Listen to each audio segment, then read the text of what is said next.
शिर्डीतून आहे। साईबाबांच्या शिर्डीतील साई निवारा इथे आंतरराष्ट्रीय सहकार परिषदेचं आयोजन करण्यात आलंय। महाराष्ट्र राज्य सहकारी पतसंस्था फेडरेशनच्या वतीनं या परिषदेचं आयोजन करण्यात आलंय।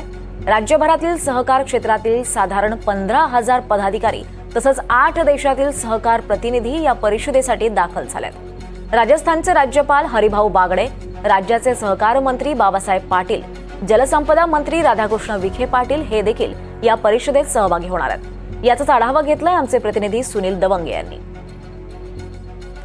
महाराष्ट्र राज्य सहकारी पतसंस्था फेडरेशनच्या वतीनं साईबाबांच्या शिर्डीमध्ये जे आहे आंतरराष्ट्रीय सहकार परिषदेचं आयोजन करण्यात आलेलं आहे।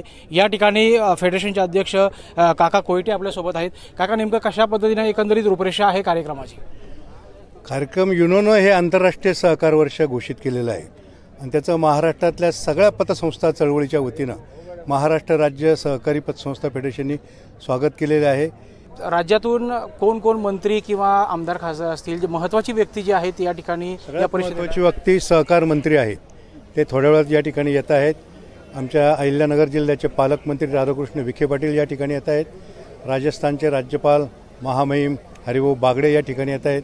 त्यांना आम्ही बोलवणं कारण ते सुद्धा सहकारत आहेत, त्यांची स्वतःची सुद्धा एक पतसंस्था आहे। सहकार खात्याला चांगलं प्रोत्साहन देण्यासाठी जे आहे ते शिर्डीमध्ये जे आहे आंतरराष्ट्रीय सहकार परिषदेचं आयोजन करण्यात आलेलं आहे। या ठिकाणी परत विदेशातून देखील काही पाहुणे जे आहेत ते यामध्ये दाखल झालेले आहे। आंतरराष्ट्रीय परिषद असल्यामुळे या ठिकाणचे जे आहे तर 15,000पेक्षा जास्त पदाधिकारी जे आहेत ते या ठिकाणी उपस्थित राहणार आहे। सहकार क्षेत्राला पाठबळ द्यावं यासाठीचं हे आंतरराष्ट्रीय सहकार परिषदेचं आयोजन शिर्डीमध्ये करण्यात आल्याचं दिसून येत आहे। सुनील दवंगे, NDTV मराठी, शिर्डी, अहिल्यानगर।